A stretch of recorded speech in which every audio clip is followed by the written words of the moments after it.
శ్రీమాత్రే నమః. మీ జాతకంలో దోషాలున్నాయా? అయితే కర్పూరంతో ఇలా చేయండి. కర్పూరంతో ఎన్నో వాస్తు ప్రయోజనాలు కలుగుతాయి. అలాగే సరైన రీతిలో కర్పూరాన్ని వాడటం వలన మన ఇంటిని పట్టి పీడిస్తున్న కొన్ని రకాల దోషాలకు కూడా పరిహారం దొరుకుతుంది. అయితే మన ఇంట్లోనే కర్పూరంతోనే ఎన్నో దోషాలను ఈ విధంగా తొలగించుకోవచ్చు. అది ఎలాగో ఇప్పుడు తెలుసుకుందాం. మీరిలాగే మరిన్ని మంచి విషయాలు తెలుసుకోవాలి అనుకుంటే మన ఛానల్ని సబ్స్క్రైబ్ చేసుకోండి. అలాగే ఈ వీడియోని ఒక లైక్ చేయండి. మీ ఫ్రెండ్స్ అండ్ ఫ్యామిలీ మెంబర్స్కి షేర్ చేయండి. ఇంకా విషయంలోకి వెళ్తే, ఇంట్లో కర్పూరం వెలిగించడం వలన నెగిటివిటీ అంతా కూడా పోతుంది.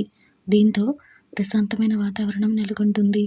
ఇక ఇంట్లో ఉదయం సాయంత్రం వేళల్లో కర్పూరం వెలిగిస్తూ ఉండాలి. ఇంట్లోని నలుమూలల్లో కర్పూర ధూపం వేయాలి. ఉన్నట్టుండి ఆర్థికంగా నష్టపోతూ ఉంటే కూడా గ్రహాల అనుకూలత బాలేదని దానికి అర్థం. అలాంటప్పుడు వెండి పాత్రలో 4 లవంగాలు కర్పూరం వేసి వెలిగించి ఇల్లంతా ధూపం వేయాలి. దీని వలన అనారోగ్య సమస్యలు ఉంటే కూడా ఆ వాసనకు తగ్గిపోతాయి. అలాగే ఆర్థికంగా మెరుగుపడతారు. జాతకంలో దోషాలు ఏమున్నా కూడా కర్పూరంతో పరిహారాలు చేసుకోవచ్చు.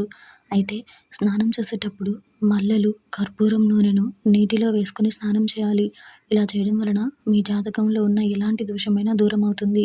ఇక లవంగాలు, కర్పూర ధూపాన్ని దుర్గాదేవికి 43 రోజుల పాటు వేస్తే మీ ఆర్థిక కష్టాలన్నీ తొలగిపోతాయి. దీంతో మీ ఆర్థిక పరిస్థితి కూడా మెరుగుపడుతుంది. ఇక ప్రతిరోజు ఇంట్లో మీ జీవిత భాగస్వామితో గొడవలు అవుతుంటే మీరు నిద్రపోయే గదిలో రోజు కర్పూరం వెలిగిస్తే చాలా మంచిది. ఇలా చేయడం వలన ఆ వాసనకు ప్రశాంతత నెలకొంటుంది. ఇక ప్రతి శనివారం స్నానం చేసేటప్పుడు నీటిలో కర్పూర తైలం వేసుకుని స్నానం చేయడం వలన ఎలాంటి అనారోగ్య సమస్యలు ఉన్నా కూడా దూరం అవుతాయి. అంతేకాకుండా ఇల్లు తుడిచేటప్పుడు కూడా ఆ నీటిలో కర్పూరం వేసుకొని ఇల్లు తుడిచినట్టయితే ఇంట్లో ఉన్న నెగిటివ్ ఎనర్జీ మొత్తం తొలగిపోతుంది. దీంతో ఇంట్లో పాజిటివ్ ఎనర్జీ నెలకొంటుంది.